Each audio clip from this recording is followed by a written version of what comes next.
Bismillahirrahmanirrahim. Assalamualaikum warahmatullahi wabarakatuh.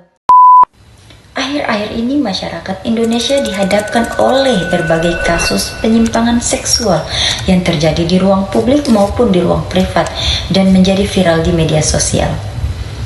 Fenomena tersebut menimbulkan keprihatinan karena tidak hanya melanggar norma agama tetapi juga berdampak pada ketertiban sosial dan rasa aman masyarakat.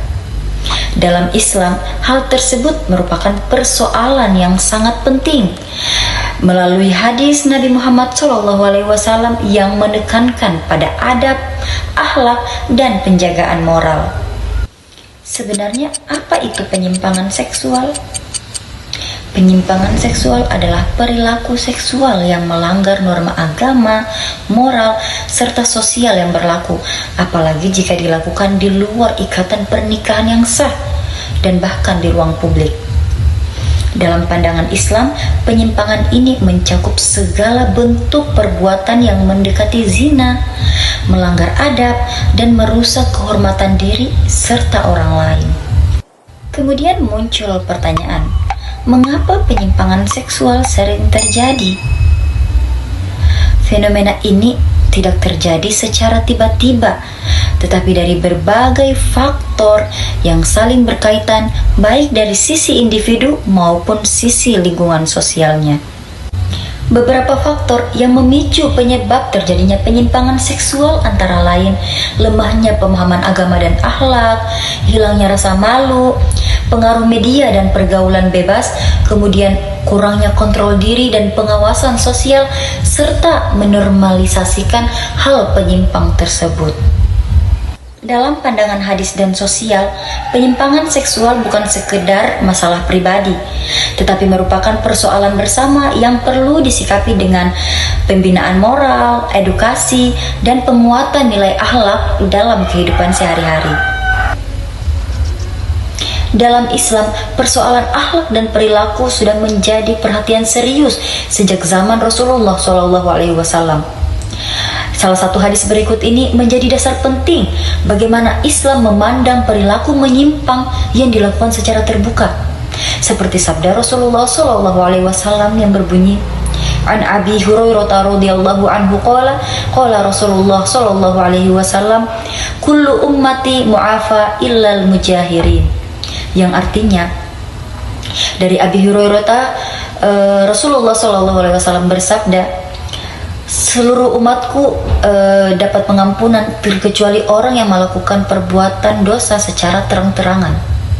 Hadis riwayat Bukhari dan Muslim. Dalam beberapa kasus viral terakhir, yaitu penyimpangan seksual sesama jenis yang dilakukan di dalam toilet masjid. Jadi selain larangan berbuat dosa secara terang-terangan, Islam juga menekankan penjagaan adab dan kesucian tempat ibadah sekalipun di dalam toilet. Karena kenapa? Karena masjid merupakan tempat ibadah, tempat suci yang harus dijaga kehormatannya. Seperti dalam sabda Rasulullah SAW, An Anas bin Malik radhiyallahu anhu qala Rasulullah SAW, inna hadhil masajid la taslih li syai'in min hadzal qadar. Sesungguhnya masjid bukanlah tempat kotor untuk perbuatan-perbuatan tersebut. Hadis riwayat Muslim. Selain menjaga kesucian di tempat ibadah, Islam juga menekankan pentingnya adab pergaulan di ruang publik, seperti dalam sabda Rasulullah SAW, An Abi Hurairah radhiyallahu anhu qala Rasulullah SAW, kutiba ala ibni Adam nasibuhu minaz zina mudriku dzalika la mahala fazinal aini nazar wa zinal lisanil mantiq wa nafsu tamanna wa tashtahi wal farju yusaddiqu kullu aw yukadzibuhu. Telah ditetapkan kepada anak-anak Adam mengenai beberapa zina mata yaitu memandang, zina lisan adalah berbicara, kemudian keraguan dan berangan-angan yang menentukan adalah kemaluannya, apakah dia berdusta atau dia jujur. Hadis diriwayatkan oleh Bukhari dan Muslim.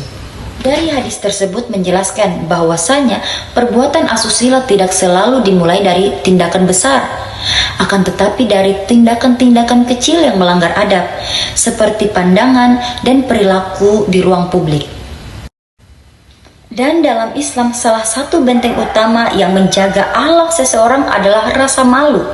Seperti dalam sabda Rasulullah SAW, An Abi Hurairah radhiyallahu anhu qala Rasulullah sallallahu alaihi wasallam, al haya'u syu'batu minal iman. Malu adalah sebagian dari iman. Hadis diriwayatkan oleh Bukhari dan Muslim. Selain berbicara tentang adab, Islam juga menegaskan bahwa perilaku di ruang publik tidak boleh sampai mengganggu atau merugikan orang lain, baik secara fisik, mental maupun moral. Seperti dalam sabda Rasulullah Shallallahu Alaihi Wasallam, An Ubadah bin Samit radhiyallahu anhu qala qala Rasulullah Shallallahu Alaihi Wasallam alla doror wala diror. Rasulullah telah menetapkan bahwasanya janganlah diantara kamu untuk membahayakan diri sendiri dan juga orang lain. Hadis diriwayatkan oleh Ibnu Majah dan Ahmad. Sanad dari hadis-hadis yang saya sampaikan tadi diriwayatkan oleh para sahabat terpercaya seperti Abu Hurairah, Anas bin Malik, dan Ubadah bin Syamit radhiyallahu anhum, serta tercantum dalam kitab-kitab utama hadis seperti Sahih Bukhari, Sahih Muslim, Musnad Ahmad, dan Sunan Ibnu Majah.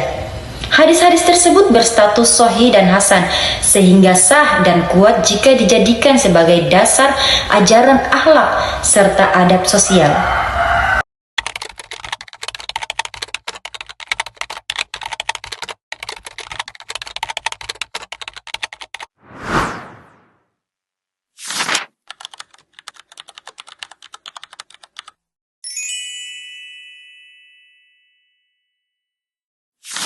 Thank you.